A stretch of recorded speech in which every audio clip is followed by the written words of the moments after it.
আসসালামু আলাইকুম। আমরা চলে এসেছি আপনাদের সাথে একটি রান্না শেয়ার করতে। তো রান্না করার জন্য প্রথমে আমাদের তেল লাগবে। আপনারা চাইলে বাটারও ব্যবহার করতে পারেন, চাইলে ঘিও ব্যবহার করতে পারেন।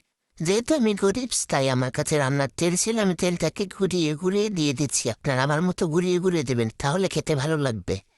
তারপর আপনারা এক হাতে ক্যামেরা নেবেন আর এক হাতে বাচ্চাকে কোলে নেবেন আমার মতো। তারপর আপনার শাশুড়িকে এখানে কাজে লাগিয়ে দেবেন। এই তো যেমন আমি আমার শাশুড়িকে কাজে লাগিয়ে দিয়েছি। তো আমি আজকে আমার বাচ্চাদের জন্য বিকেলে নাস্তা তৈরি করতেছিলাম, তাই ভাবলাম আপনাদের সাথেও ভিডিওটা শেয়ার করে, যেহেতু আপনারা আমার ফ্যামিলির মতো। তো যাই হোক, এখন হচ্ছে আমি একটা ডিম নিয়েছিলাম, তার সাথে পরিমাণ মতো চিনি দিয়ে ডিমটাকে ফেটিয়ে নিয়েছিলাম। এখন হচ্ছে আমি 10 টাকা দামের একটা রুটি কিনে নিয়ে এসেছিলাম বাজার থেকে। তারপর ওই রুটিটাকে ডিমের মধ্যে চুবিয়ে নিয়ে খুব ভালো করে ভেজে নিয়েছি।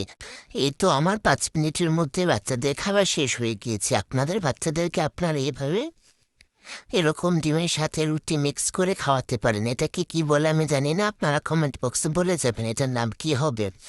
আপনারা চাইলে এখানে দামি রুটি ব্যবহার করতে পারেন, যেহেতু আমি গরিব তার জন্য আমি এখানে কম দামি রুটি ব্যবহার করেছি। তারপর খুব সুন্দর করে নামিয়ে ফেলেছি এবং বাচ্চাদেরকে খাইয়ে দিয়েছি। ভিডিওটা কেমন লেগেছে?